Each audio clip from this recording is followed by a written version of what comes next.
नमस्कार, मैं एडवोकेट विकास यादव एक बार फिर से स्वागत करता हूं आप सबका एक नई वीडियो में। जैसा कि आप सबको पता है, अभी काफ़ी टाइम से 3-4 दिन से आप देख पा रहे होंगे सोशल मीडिया पे काफ़ी, अगर बार एंड बेंच की भी बात करें एंड लिबलो की भी बात करें, और एक हफ्ते के लगभग 4-5 दिन से मैं देख रहा हूं कि व्हाट्सएप पे भी स्टूडेंट्स मैसेज कर रहे हैं कि सर ये जो आरटीआई का जो डाटा है, एक आरटीआई थोड़ी सी वायरल हो रही है कि भाई एआईबी 18 में कितने स्टूडेंट्स आपके फेल हुए हैं एंड कितने स्टूडेंट आपके पास हुए हैं। तो पूरा थोड़ा इसके मामले में थोड़ा कुछ बता दीजिए सर, अगर एआईबी 19 में अगर हम अपीयर हो रहे हैं तो हमें किन बातों का ध्यान रखना है। सिंपल सी बात है भाई, देखो सिंपल सी बात है, मैंने आपको पहले बोला था बिना पढ़े एग्जाम देने मत जाना। उस टाइम काफी वीडियो वायरल हो रहे थे कि भाई एक दिन में पढ़ के एग्जाम देने जाइए या बिना पढ़े एग्जाम देने जाइए, एआईबी पास करिए। और मैंने बोला था उस टाइम आपको कि नहीं यार, ऐसे एग्जाम नहीं निकलेगा, थोड़ा बहुत तो दे के जाना, कॉन्फिडेंस में रहोगे आप, ऐसे इतना इजी भी नहीं आता एग्जाम, ठीक है। तो जैसे डाटा बता रहा है 74,368 स्टूडेंट फेल हैं आपके एंड 69,646 स्टूडेंट पास हैं आपके। तो थोड़ा सा रिजल्ट आप देखोगे बैड आया है, अगर बैड साइड देखें, क्योंकि मोस्टली अगर हम देखें 38, 36, 37% बच्चे फेल होते थे। इस बार ये आंकड़ा 51.64 के आसपास, 52% के आसपास पहुंच गया है, जो कि एक शॉकिंग है अपने आप में। तो एआईबी 19 वाले बच्चों के लिए क्या टिप्स रहेगी, पूरा वीडियो देखने के लिए बने रहिए वीडियो के साथ। थोड़ा सा डाटा देख लेते हैं जो आरटीई की बात कर रहे हैं, उसके अंदर हम देखेंगे तो वो बता रहा है कि भाई कितने बच्चे आपके, अगर आप देखोगे रजिस्टर्ड स्टूडेंट्स कितने थे उस एग्जाम में, 148781 स्टूडेंट ने रजिस्ट्रेशन करवाया था एआईबी 18 एग्जाम के लिए।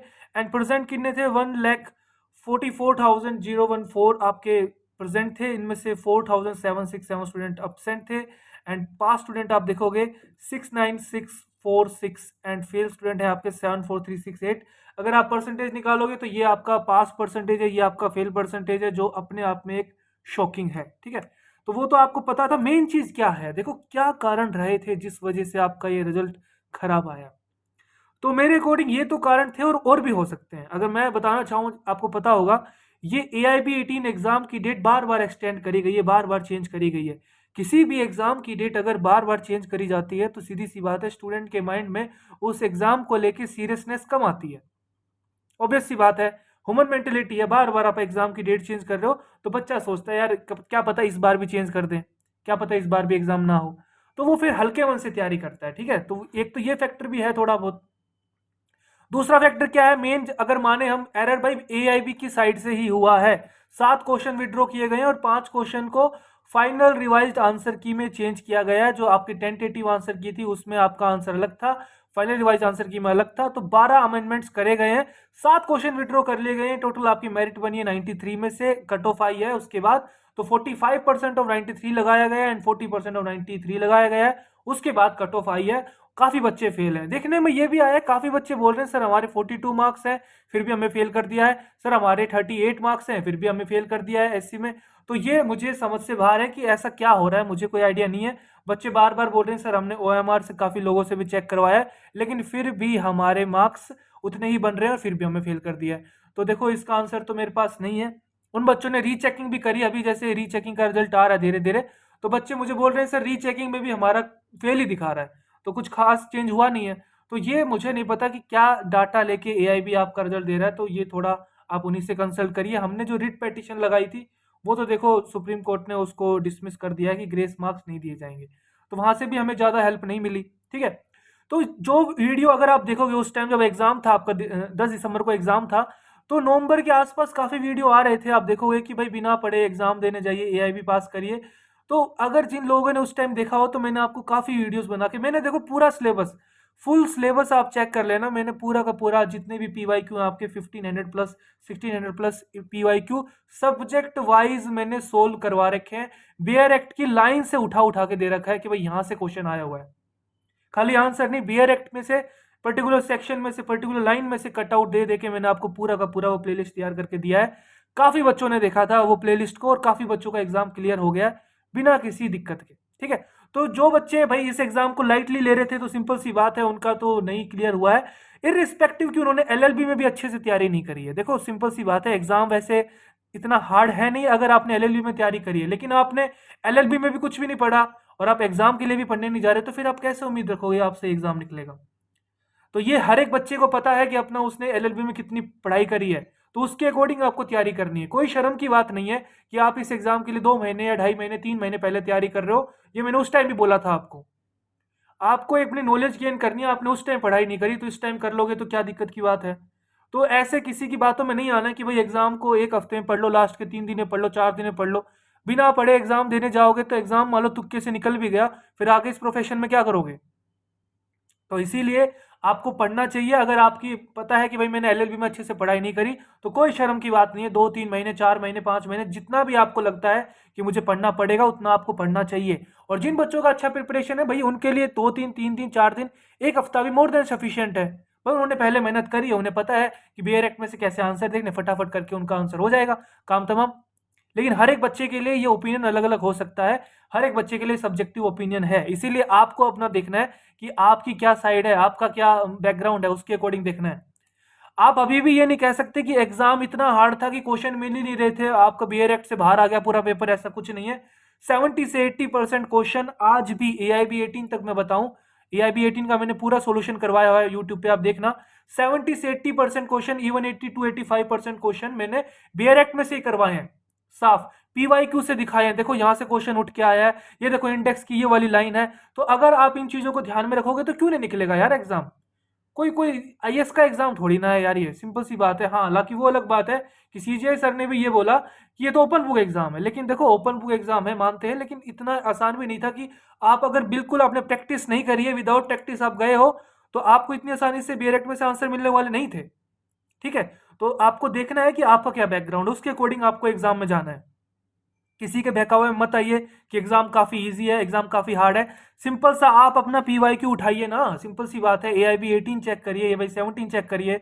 आप 3 घंटे का अलार्म लगा के आप उसको अटेम्प्ट करिए। अगर आप कर पा रहे हो क्वेश्चन, अपने बेयर एक्ट से देख के कर पा रहे हो, तो आपको अपनी साइड पता लग जाती है। आप आंसर की मैच करो कि आपका मतलब कितना साइड है, कितने मार्क्स आ रहे हैं आपके। अगर आपको परेशानी आ रही है तो इसको मतलब आपको प्रैक्टिस करनी है, ऑब्वियस सी बात है। किसी के बहकावे में आके क्यों शॉर्टकट लेना चाह रहे हो। शॉर्टकट भाई ज्यादा दिनों तक काम नहीं आएंगे, ठीक है। और थोड़ा सा अगर देखें हम तो जैसे ऑफिशियली तो आपका AIB 18 में ही नोटिफिकेशन में दिया है कि इस बार आपका 45% अगर हम देखें जो 100 में से है जनरल OBC के लिए कट ऑफ रहेगा, मतलब पासिंग मार्क्स रहेंगे, क्वालिफाइंग मार्क्स रहेंगे। एंड 40% आपके रहेंगे SC ST PWD वाले के। लेकिन काफी स्टूडेंट्स कह रहे हैं कि सर AIB 17 में भी अनऑफिशियली उन्होंने 45 और 40 को ही माना था। चलो मान लेते हैं, लेकिन आप देखोगे इससे पहले क्या था, ये 40 था और ये आपका था 35। तो कहीं ना कहीं 5% का इंक्रीमेंट हुआ है, जो इटसेल्फ आपका थोड़ा सा एग्जाम में फेलियर जो बच्चे हुए हैं, परसेंटेज जो बढ़ा है वो इस वजह से भी हुआ है। तो ये भी एक फैक्टर है। तो इन चीजों का आपको ध्यान रखना है। और अगर थोड़ा सा अगर मैं अपनी तरफ से टिप्स की बात बताऊं कि भाई AIB 19 वालों को किन बातों का ध्यान रखना है, भाई सिंपल सी बात है। जो बच्चे अभी या तो पास आउट हो रहे हैं, LLB जस्ट दिया है उन्होंने, या फिर जो AIB 18 में अपीयर हुए थे और उनका नहीं हो पाया है, सिंपल सी बात है भैया, आपको अपनी प्रिपरेशन शुरू कर देनी चाहिए। फिर से वो मिस्टेक मत करना कि एग्जाम के टाइम में पढ़ लेंगे, देख लेंगे। इस बार तो हमारा पहला अटेम्प्ट था AIB 18 में, अगली बार तो हो ही जाना, ऐसा कुछ नहीं है। बच्चे ये भी बोल रहे हैं कि 2-3 साल से वो दे रहे हैं, उनका फिर भी एग्जाम नहीं निकल रहा है। तो अगर आपको दिक्कत आ रही है तो उसका सोल्यूशन ढूंढिए ना आप। ये थोड़ी ना कि आप बिना प्रैक्टिस करे एग्जाम देने चले जाओगे, किसी ना किसी दिन तो निकल ही जाएगा, ऐसा नहीं है। आपको अपनी कमी को ढूंढना है, उस पर वर्क करना है, उस पर प्रिपरेशन करनी है, मेहनत करनी है, प्रैक्टिस करनी है। ओवर कॉन्फिडेंस को बिल्कुल अवॉइड करिए। कॉन्फिडेंस में रहना ठीक बात है, ओवर कॉन्फिडेंस में रहना बहुत गलत है। आप इन बातों पे ध्यान मत दीजिए कि पेपर का लेवल बहुत इजी आता है, हार्ड आता है, मॉडरेट आता है। अरे लास्ट के 3 दिन में पढ़ के, लास्ट के 1 हफ्ते में पढ़ के भी एग्जाम हो जाता है, भाई हो जाता है। लेकिन हर एक बच्चे के लिए थोड़ा ना होगा वो। तो हर एक बच्चे के लिए ये चीज अलग अलग वेरी करेगी। तो आपको अपना देखना है कि आपकी कितनी नॉलेज है, ठीक है। तो ओवर कॉन्फिडेंस में नहीं आना, आपको खुद इटसेल्फ PYQ उठाने और अपने चेक करने हैं कि भाई मैं कहाँ पे स्टैंड करता हूँ। अगर आपको लग रहा है कि भाई आप थोड़े से फाइनेंशियली भी वीक हो और आपको कोचिंग भी चाहिए इस एग्जाम के रिलेटेड, तो देखो पूरा फ्री फुल प्लेलिस्ट मैंने subject wise, constitution, IPC CRPC CPC limitation, पूरा मैंने फैमिली लो टिल जो आपके 19 सीरियल नंबर है, पूरा AIB 18 का सिलेबस है, पूरा का पूरा मैंने AIB 17 तक जितने भी क्वेश्चन आए हैं प्रीवियस ईयर में, सारे के सारे क्वेश्चन सोल्व करवा के बियर एक्ट के कट आउट देके इस लाइन में से ये क्वेश्चन आया है, आपको प्लेलिस्ट दे रखी है मैंने। और काफी स्टूडेंट्स ने AIB 18 के लिए इस प्लेलिस्ट को यूज किया है। आप वीडियोस देखोगे तो उसके नीचे कमेंट्स देखना, बच्चों ने बोला है कि सर हाँ हमारा हो गया, यही प्लेलिस्ट पढ़ी थी हमने जब आपका रिजल्ट आया था 26 मार्च के आसपास, तब देखना आप उस वीडियो के नीचे देखना, बच्चों ने काफी बोला है कि सर हाँ, हमने यही पढ़ा था, लास्ट के 3-4 दिन में हमारा काम हो गया था। काफ़ी बच्चों ने मेरे साथ 2 महीने से ही तैयारी करी थी, तो उनका भी हो गया है। तो सब बच्चों का डिपेंड करता है कि भाई किसका कितना बैकग्राउंड अच्छा है, ठीक है? तो आप चाहो तो फ्री में प्रिपरेशन कर सकते हो, लेकिन अगर आप चाह रहे हो कि सर हमें प्रैक्टिस ही करनी है, बिल्कुल कैसे हम अपने हाथों से आंसर ढूँढना चाह रहे हैं, तो आपके लिए लाइव क्लासेस हैं। ऑलरेडी 2 बैचेज़ ऑनगोइंग चल रहे हैं। मॉर्निंग में बैच चल रहा है हमारा, इवनिंग में बैच चल रहा है। Morning 7 to 8:15 AM and evening 8 to 9:15 PM. आप बैच को ज्वाइन कर सकते हो। अगर आपको कुछ भी इन्फॉर्मेशन चाहिए, आप मुझे व्हाट्सअप कर सकते हो। 9350145947 ये मेरा व्हाट्सअप नंबर है। विदिन 24 हावर्स आपको रिप्लाई मिल जाएगा, जो भी आपकी क्वेरी होगी, या फिर अभी भी कोई आपका डाउट है तो कमेंट में भी आप पूछ सकते हो। गूगल मीट पे ये क्लासेस होंगी। अगर फीस की बात करें, 1999 आपकी फीस है। 2 मंथ का टोटल कोर्स होगा, लगभग 60 से 70 डेज का कोर्स होगा। आपके मंडे टू फ्राइडे क्लासेस होंगे, वीक में 5 to 6 क्लासेस होंगी। तो ये आपका एक कंटिन्यूटी बनाएगा, डिसिप्लिन में लेके आएगा। आप कोई भी दिक्कत आएगी तो लाइव क्लास में सामने से पूछ सकते हो। लेकिन ये लाइव क्लास हर एक बच्चे के लिए जरूरी नहीं है। देखो, मैं यही सजेस्ट करूंगा, कोई बच्चा बहुत ज्यादा वीक है तो उसके लिए लाइव क्लास बढ़िया रहेगी। अगर आपको लग रहा है कि आपका काम हो जाएगा खाली प्लेलिस्ट देखने से, तो आप ये भी देख सकते हो।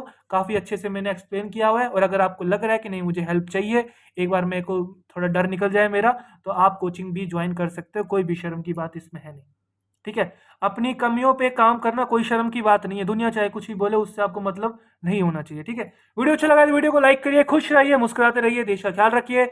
जय हिंद।